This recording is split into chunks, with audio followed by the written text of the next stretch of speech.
अस्सलाम वालेकुम दोस्तों की हाल चाल है जनाब। तुसीं वेखदे पे हो अपना देश पंजाब टीवी ते मैं तुहाडा मोहम्मद नदीम खरल। सब तो पहले अपने चैनल को करो सब्सक्राइब ते बेल आइकन के बटन करो प्रेस कि मेरी हर आने वाली अच्छी और बेहतरीन वीडियो तुहाडे तक पहुँचे और तुसीं वेखो सब तो पहले। दोस्तों की किस्मत अच्छे और बेहतरीन जानवर तुहाडा वीर नदीम खरल लैके हाज़र होंदा। अज जी वीडियो लैके हाज़र होंदा भाई रियाज गुज्जर साहब की मझ है घर खड़ी सी वो सेल की। मेरे दोस्त ने जनाब ज़का भाई ने, ए जनाब मोहम्मद हुसैन ने जी, जी आबाद अली साहब ने जी, अख्तर भाई ने, इरफान भाई ने, तो ये जनाब मुल्तान तो तशरीफ लैके आए ने वलियां के शहर चों। तो जनाब इन्होंने मझ खरीदी। ये जनाब किन्ने की खरीदी भाई रियाज भी कोल ने, ये ज़का भी कोल ने। इन्होंने सौदा साढ़ा किन्ने का तय पाया। इन्होंने 2 चुवाइयां कीतियां, अल्हम्दुलिल्लाह फाइनल होया। और उस बाद जनाब ये पैसे मुकम्मल तौर पर इन्होंने मालिक को किन्ने दिते, किन्ने की आवाज़ आई सी उन्हें पूरे दिते या की मामला होया, ये सारा कुछ भाई ज़का दसणगे। तो भाई ज़का नाल तुसीं थोड़ा शबाज भी अगे आके दस्यो कि भाई थोड़ा घट बोल रहे जी। ज़का भाई किवें लगे? माशाअल्लाह जिवें कि जिवें इन्होंने दस्सिया सी 3,25,000 रुपये का साਡਾ सौदा होया। रियाज गुज्जर साहब नाल नदीम भाई ने कराया, 2 चुवाइयां कराया, 16 किलो दूध दस्सिया, एक टाइम का 2 टाइम का, 8 किलो सुबह 8 किलो शाम का। लेकिन मझ सानू बड़ी पसंद आई है, बड़ी अच्छी लगी है और बहुत ऐसा मुतमीन है नदीम भाई को जो सौदा कराते बड़ा अच्छा और बिल्कुल साफ कराते हैं।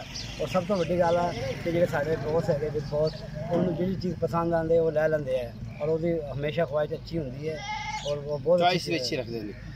अच्छा, तो कोई मस्त कोई जुगाड़ जुगूड़ का पता लग्या हो, कोई जुगाड़ी जुगूड़ी काम कोई है मामला? नहीं सर, असं समझते साफ सुथरा काम असं समझते सी कोई होएगा, लेकिन बिल्कुल इतने आके इन्होंने मिले हैं, रियाज गुज्जर भाई मिले हैं, नदीम भाई ऐसी कोई गल नहीं है इंशाल्लाह। ये असी दूसरी मझ लैके जा रहे हैं जी, दूसरी मझ लैके जी। हुसैन साहब की फरमाना चाहते जनाब? ऑन दी स्पॉट करो कैमरे गल जी। माशाल्लाह नदीम भाई से अच्छा कोऑपरेट कर रहे हैं, दूसरी मझ लैके दे रहे हैं। VIP मझ बड़ी सोहनी मझ।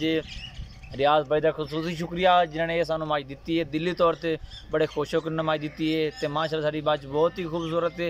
अल्लाह साडा नसीब करे, साढ़े बिग बॉस भी नसीब करे जिन्होंने अपनी ख्वाहिशमंद नाल पसंद की मझ तो बहुत ही खूबसूरत है।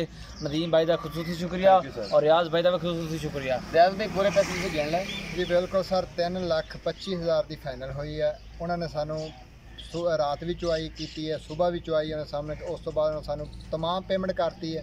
और कोई माशाल्लाह उन्होंने सानू असीं भी उन्होंने बहुत खुश हाँ। मेहमान उन्होंने जी गल की साढ़े नाल की, नहीं तो अक्सर लोग आके कोई ना कोई जी बिंगा जी थान जी इदा कोई ऐसा नहीं उन्होंने कि साढ़े पास जो असीं दस्सिया सी उस नालों अच्छा ही उन्होंने रिजल्ट दिता है। कैमरा मैन साहब द्वारा बाजू ने कोई नज़र मरा दियो तो इतों ही विखा दियो कि इतों ना सली ना थले विच रख के ना तो इनका पता लग जाएगा।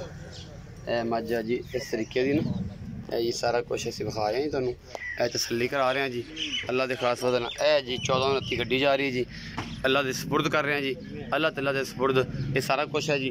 उम्मीद है अज जी वीडियो है वो तुहानूं बेहद लाजवाब लगेगी। अपना बहुत सारा ख्याल रखा जी, मिलांगे अच्छी और बेहतरीन वीडियो नाल।